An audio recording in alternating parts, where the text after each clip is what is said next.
This is the Defcon warning system. Alert status for 7 p.m., Tuesday, December 14, 2010. Condition blue, Defcon 4. Condition blue, Defcon 4. Condition blue, Defcon 4. There are currently no imminent nuclear threats against the United States at this time, however there are events occurring in the world theater which require closer observation. The situation on the Korean Peninsula remains tense, but there has been no further aggression on the part of North Korea beyond its normal threats. There have been no notable troop movements, suggesting that North Korea does not plan any significant military events. South Korea has moved troops to the area of conflict and continues to hold military drills, however at this time they have moved their drills out of the area. It is reported that China has used its influence on North Korea to help ratchet down the situation, and the Defcon warning system believes that there will be no further planned provocation.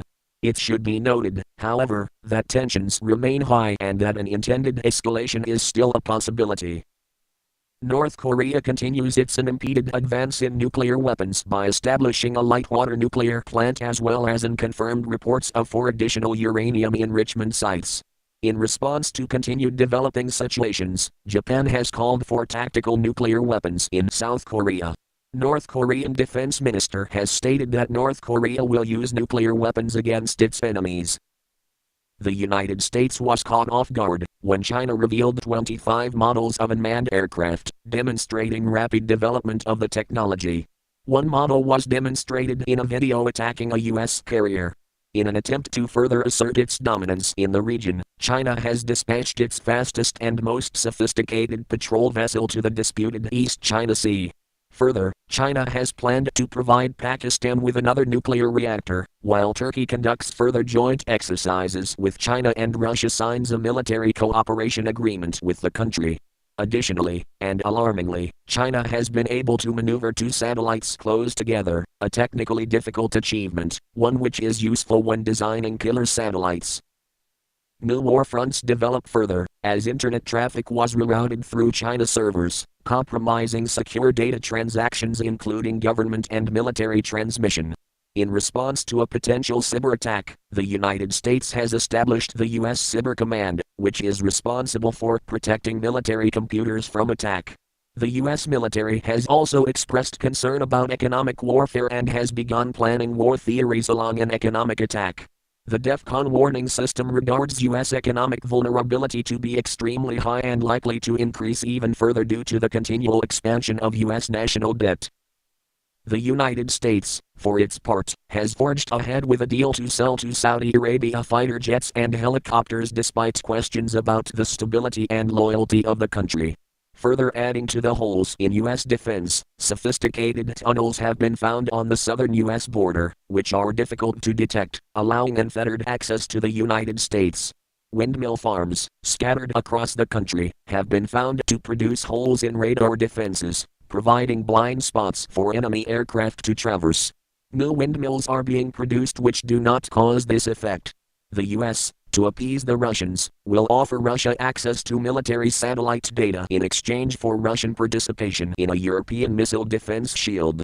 Russian participation includes the ability to object to parts of the program as well as likely access to the technology.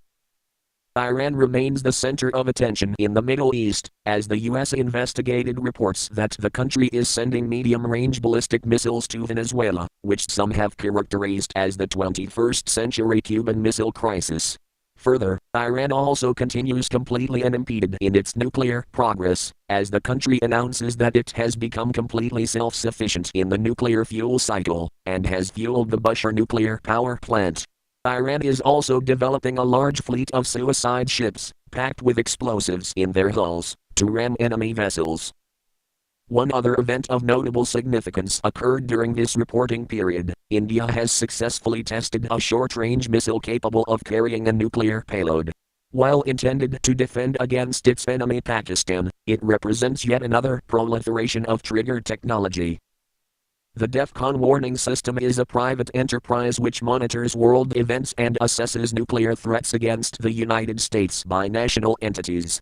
It does not evaluate individual terrorist threats and does not report on them, except in cases of hard intelligence. The public should make their own evaluations and not rely on the Defcon warning system for any strategic planning. At all times, citizens are urged to learn what steps to take in the event of a nuclear attack. If this had been an actual attack, the Defcon warning system will give radiation readings for areas that are reported to it. Your readings will vary. This system serves the Kittle Falls area of Northeast Washington. Official news sources will have radiation readings for your area. For immediate updates, go to www.defconwarningsystem.com. Breaking news and important information can be found on the Defcon Warning System message board. You may also subscribe to the YouTube channel Defcon Warning System, however YouTube updates may be delayed by several hours due to server load. The next scheduled update is 7 p.m. Pacific Time, January 4, 2011. Additional updates will be made as the situation warrants, with more frequent updates at higher alert levels. This concludes this broadcast of the Defcon Warning System.